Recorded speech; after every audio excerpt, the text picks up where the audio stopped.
오늘 주시는 말씀 우리 같이 보시겠습니다. 오늘 주시는 말씀은 로마서에서 우리 같이 보시겠어요.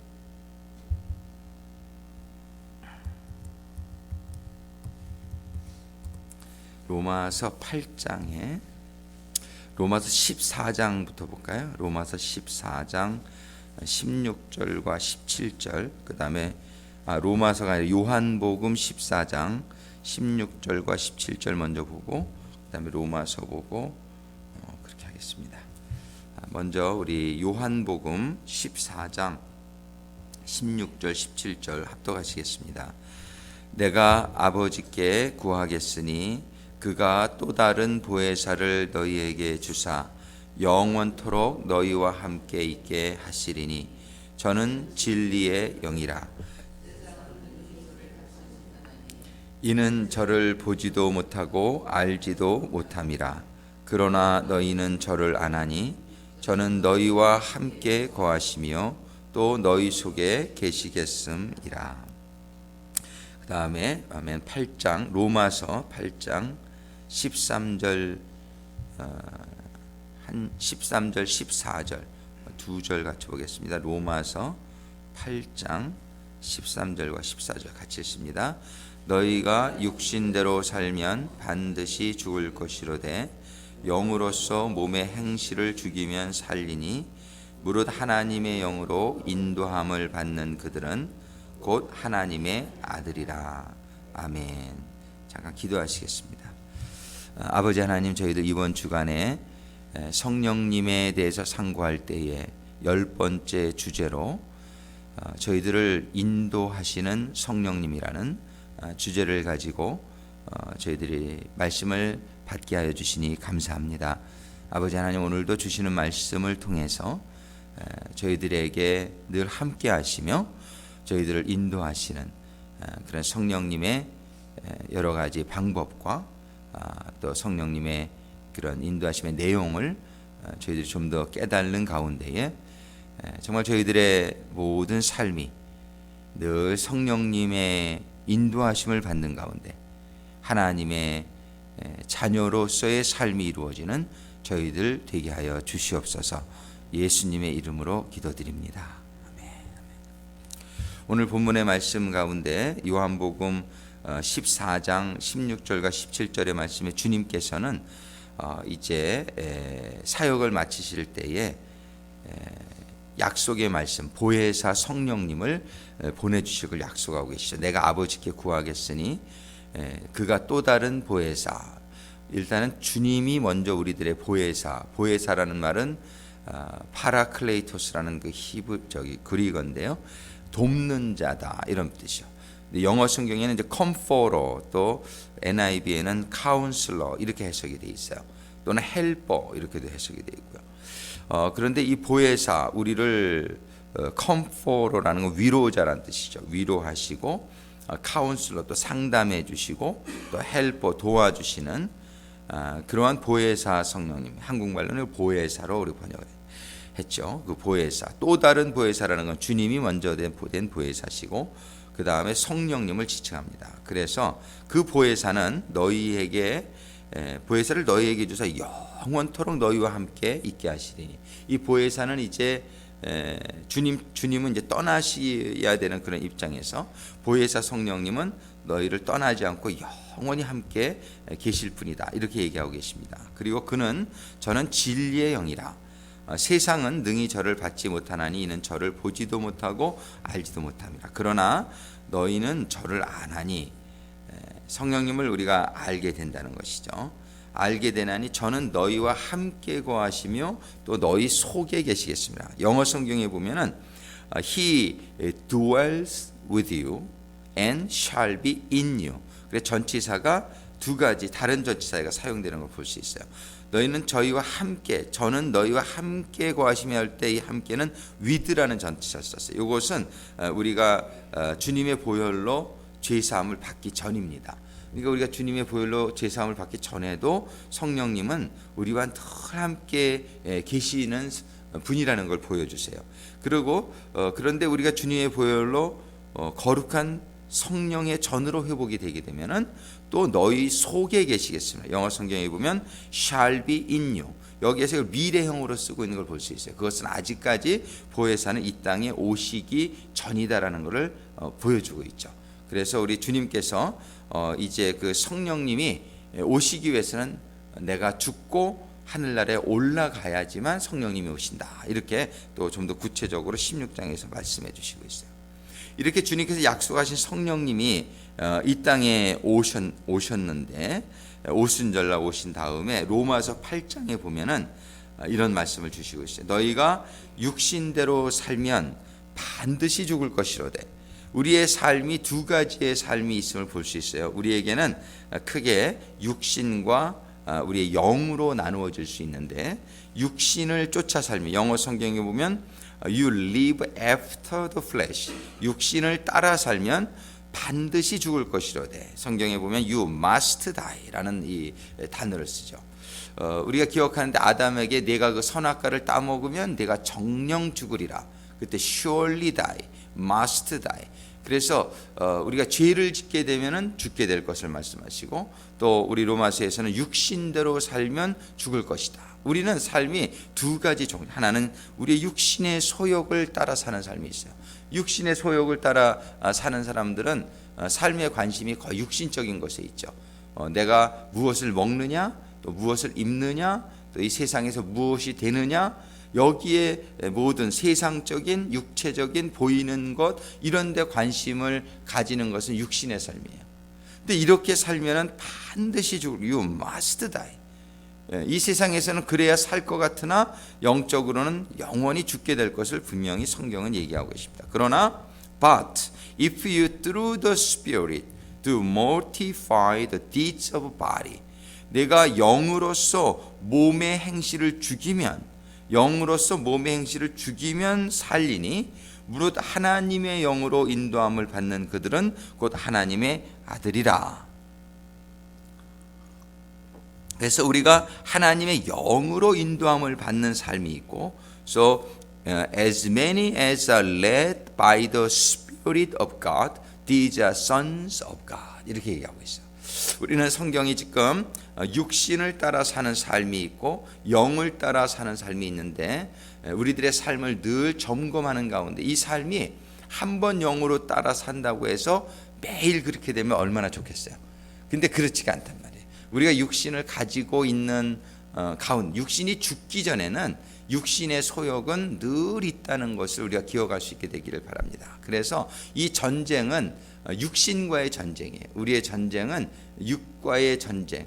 우리의 전쟁은 혈과 육이 아니요 그랬는데, 그것은 또 더 큰 전쟁을 얘기하는 거고, 우리 개인적으로는 우리는 늘 우리의 육신과 싸우는 전쟁이다. 그래서 사도 바울은 두 가지의 소욕이 본인에게 있는데, 늘 내가 싸우노라. 그러면서 늘 나는 죽노라. 그러면 I die every day. 그것은 뭐냐면 육신적인 소욕을 날마다 죽인다는 그런 뜻으로 말씀하신 거란 말이에요. 그래서 우리는 육신의 소욕을 늘 죽이면서 성령의 소욕을 따라가는 가운데에, 그러면 성령님의 그런 지배가 나에게 이루어지고, 그 성령님이 우리의 육신을 지배. 육신 자체가 악하다는 것은 아니에요. 우리 육신이 필요해요. 근데 육신을 성령의 도구로 사용하라. 이렇게 말씀하시죠. 근데 우리가 육신이 성령의 도구가 아닌 죄의 도구가 될 수도 있다는 것입니다. 그래서 우리는 육신 자체가 나쁜 것은 아니지만 육신은 성령의 도구로 지배를 받고 하나님께 영광을 올리는 산 제물과 같은 그런 삶을 살아가야 된다고 말씀하시는 거예요. 그래서 갈라디아서 5장 16절에 보면 이런 말씀이 있어요. 내가 이르노니 너희는 성령을 쫓아 행하라. 그리하면 육신의 욕심을 이루지 아니하리라. 이런 말씀. 너희는 성령을 쫓아 행하라. 이것은 성령을 쫓아 행하는 것이 자동적으로 되는 것이 아니라는 것이에요.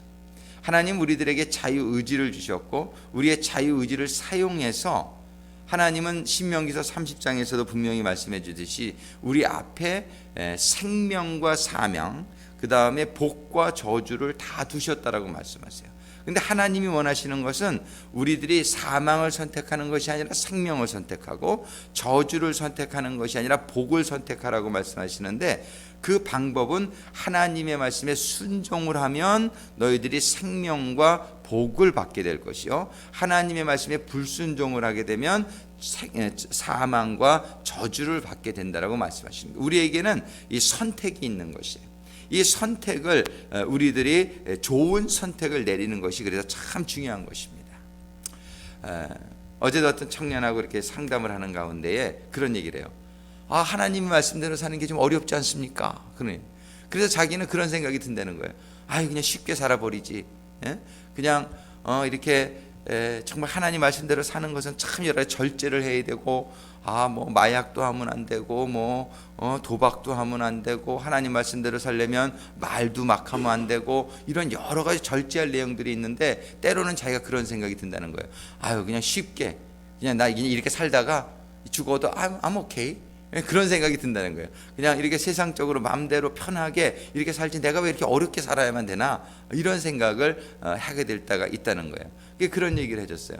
우리는 정말 이 세상의 삶만이라면 뭐 그렇게 살아도, 근데 이 세상의 삶만이라도 여기서 드러나요. 사실은 하나님의 말씀대로 살면 이 세상에 사는 동안도 우리가 건강한 육체를 가질 수 있고, 아름다운 가정을 꾸밀 수가 있고, 좋은 직장을 가지고 이렇게 행복하게 살아가는데, 팔아요. 네가 마약을 하고, 네가 술을 먹고, 네가 도박을 하고 이렇게 마음대로 살아가게 될 때 결국을 보라 이거예요. 네 모습이 지금 어떠냐 이거예요. 그것은 몸은 상하고, 직장은 잃고, 그저 가정은 깨어지고, 그저 실패하고, 전부 이런 모습을 이 세상에서도 너가 경험하게 되지 않느냐 이거죠. 그래서 우리는 하나님의 말씀대로 살아갈 필요가 있는데, 하나님의 말씀대로 사는 건 이 세상에서의 축복뿐만이 아니라 우리는 영원한 축복에 들어가게 될 줄로 믿습니다. 그래서 우리는 이 성령의 인도하심은 바로 말씀의 인도하심이죠. 말씀과 성령은 늘 함께 가시는 것이죠. 그래서 우리는 이렇게 인도함을 받아야 될 충분한 이유가 있다는 것을 보는데, 근데 여기에는 우리의 선택이 요구되어진다는 거예요. 하나님은 우리에게 우리의 의지를 가지고, 정말 힘들지만 이건 좁은 길이라고 성경은 얘기하는 거예요. 정말 세상적으로 사는 길은 넓은 길이라고 얘기해요. 그래서 가는 사람이 많다라고 얘기해요. 그러나 그 길은 leads you into the destruction, 너를 멸망으로 인도하는 길이요. 그러나 하나님의 말씀을 쫓아 사는 삶, 순종하는 삶은 참 narrow road, narrow gate, 이건 아주 좁고 협착하여 힘들고 찾는 자가 극히 적으나, 아주 적지만 이 길로 가는 자들은 영원한 생명으로 인도한다라고 성경은 얘기하는 것이죠. 우리는 그래서 좋은 선택을 내리는 우리의 하루하루의 삶이 될 수 있기를 주님의 이름으로 축원합니다. 우리는 나는 선택을 내린 것 같은데 오늘도 그렇게 안 살아. 그런 사람은 내일도 그렇게 안 살아요. 그럼 내가 하루하루를 그렇게 안 살면서 그곳에 가겠느냐 말이에요. 우리는 오늘 하루에 성공해야 또 내일도 성공하게 되고 우리의 인생이 성공하게 될 줄로 믿습니다. 그래서 우리는 좋은 선택을 내려야 되는데, 이러한 선택을 내리고 살아가게 될 때에 요한복음 16장 13절에 보면 그가 너희를 모든 진리 가운데로 인도하시리니 그가 자의로 말하지 않고 오직 듣는 것을 말하며 장래일을 너희에게 알리시리라. 제가 요거는 저에게 이메일 주신 분들은 다 주일날 이메일을 드릴 겁니다.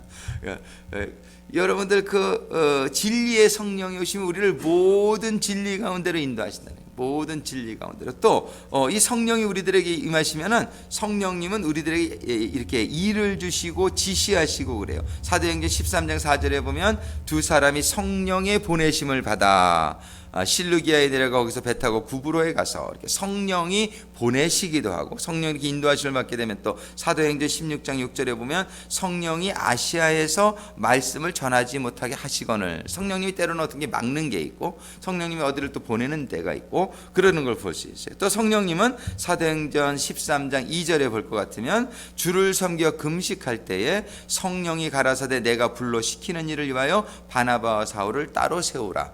하나님께서는 이렇게 지도자도 성령께서 세우시는 것을 볼 수 있단 말이에요. 또 사도행전 20장 28절에 보게 되면 너희는 자기를 위하여 또는 온 양떼를 위하여 삼가라. 성령이 저들 가운데 너희로 감독자를 삼고 하나님이 자기 피로 사신 교회를 치게 하셨느니라. 하나님은 하나님의 종들을 친히 성령의 감동하신 가운데 세우신다라고 말씀하시는 거예요. 그 다음에 때로 성령은요 우리를 시험으로도 인도하세요. 알지만 우리 예수님께서 정말 40일의 금식을 받게 광야로 나가신 것이 마태복음 4장 1절에 보면 그때 예수께서 성령에게 이끌려 마귀에게 시험을 받으러 광야로 가사.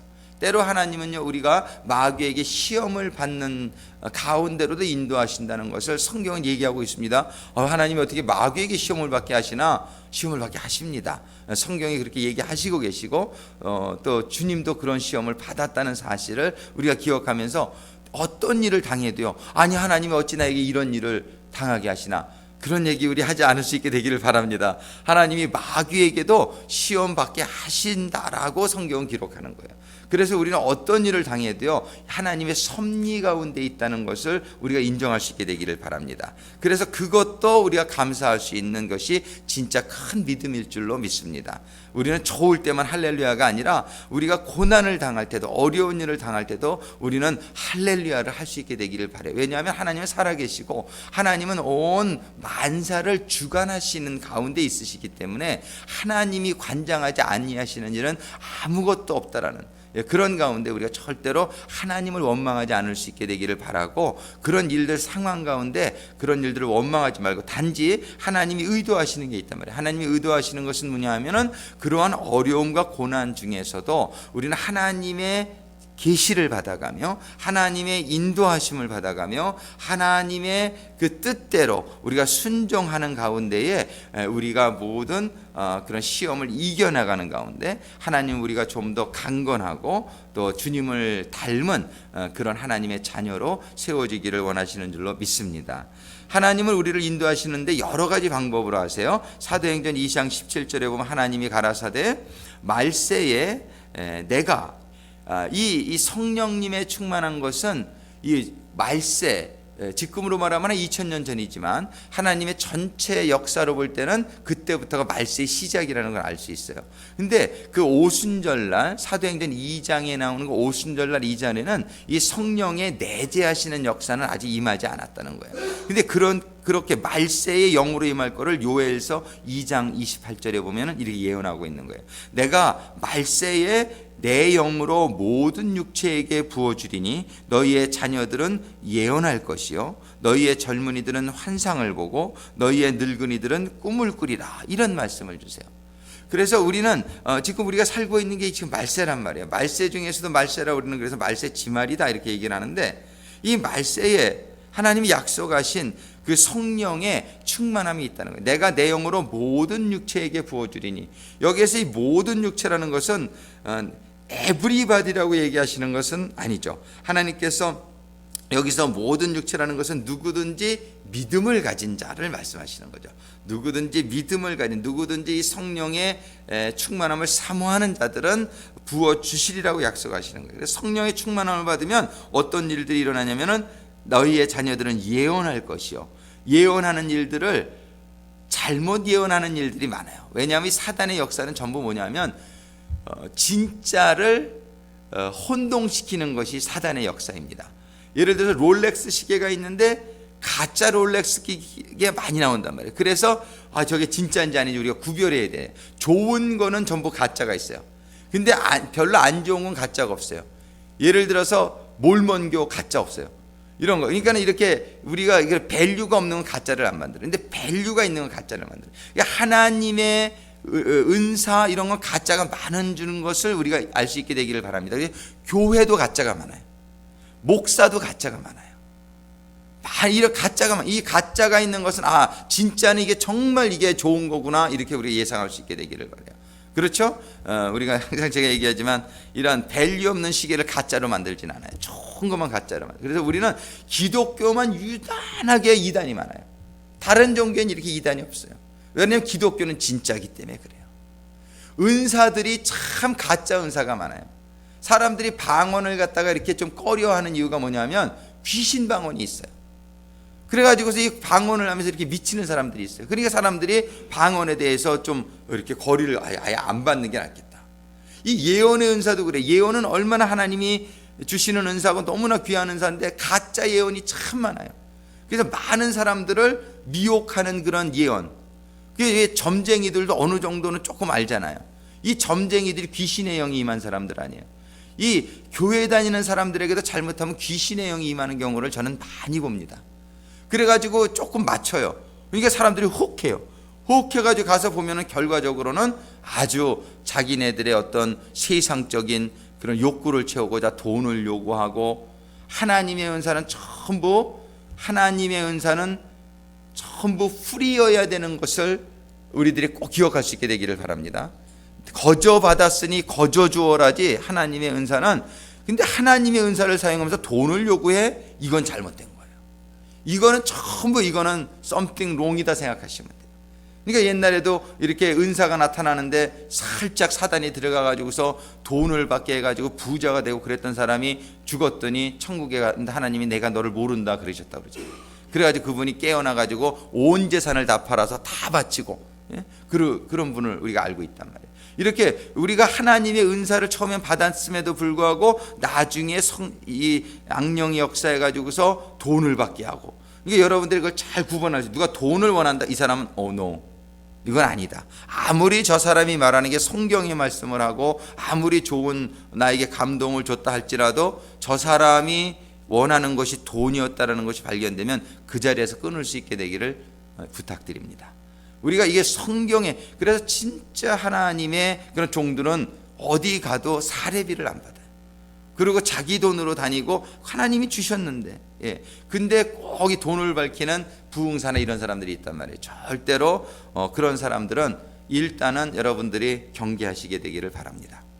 그래서 우리는 근데 예언이, 가짜 예언이 있다는 거예요. 그렇기 때문에 우리들이 예언에 대해서 아예 안 받는 게 낫겠다 이런 생각을 한단 말이에요. 그러나 그렇지는 않은 것을, 우리들 이 예언의 은사는 얼마나 귀한 것인지 몰라요. 우리가 장래일을 알게 된다면은, 근데 하나님께서 장래일을 알게 해주신다라고 말씀하시고 있단 말이에요. 아까도 본문의 말씀을 얘기하셨지만은 하나님의 그런 성령을 받는 자는 너희가 장래일을 알리시리라. 분명히 요한복음 16장 13절에 말씀하고 있단 말이에요.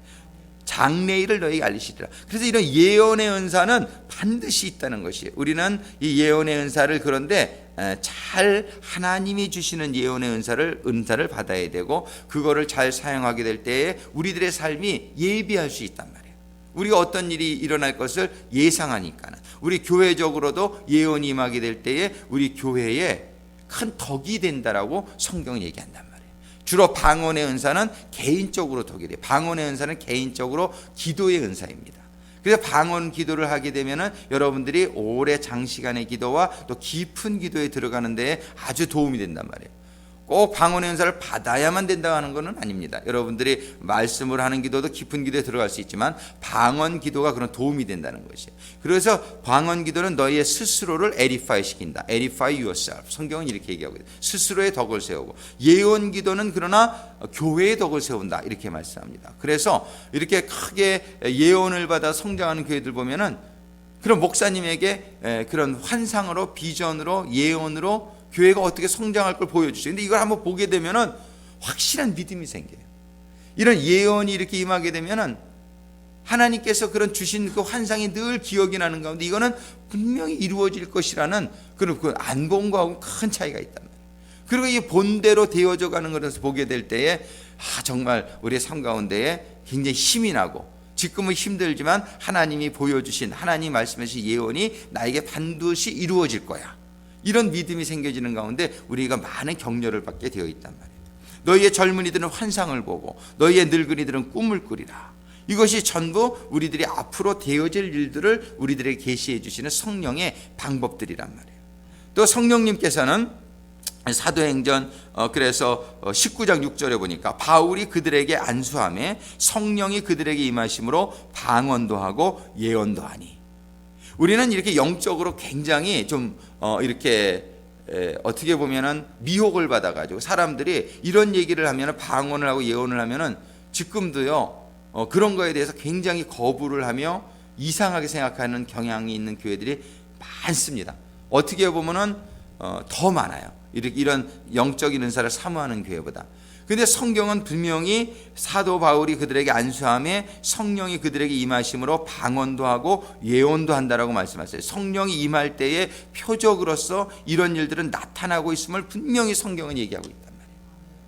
우리는 그러면은 이것을 우리가 사모해야 되고, 또 이런 것들이 우리에게 나타나는 가운데에 정말 영적인 신앙생활, 영적으로 좀 더 깊은 체험을 하게 되면서 우리의 신앙생활이요, 참 안타까운 것은 이렇게 교회를 열심히 다니고 직분을 받고 그런다 할지라도 참 그분의 신앙의 중심이 변하지 않은 경우를 볼 때가 많이 있어요. 신앙의 중심이 변하지 않는다는 것은 뭐냐면은 신앙의 중심은 하나님이 계셔야 돼요.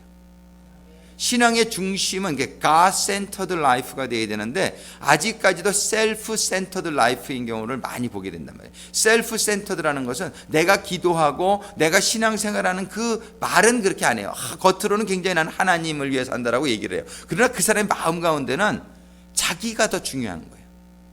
그래서 그 사람이 하는 모든 것의 목적에는 내가 인정을 받고 내가 존중을 받고 내가 뭔가 유익을 추구하는, 내 자녀들이 잘 되고 내 사업이 잘 되고 뭔가 셀프 센터드의 그런 것이 마음속에 담겨 있는 것을 보게 될 때에 참 이렇게 너무 이렇게 위험하다는 생각을 많이 갖게 될 때가 많아요. 그러니 이 마음의 중심이 바뀌어 있지 않는 저 사람의 믿음을 하나님께서 인정해 주실 것인가, 그런 생각을 하게 될 때가 많습니다.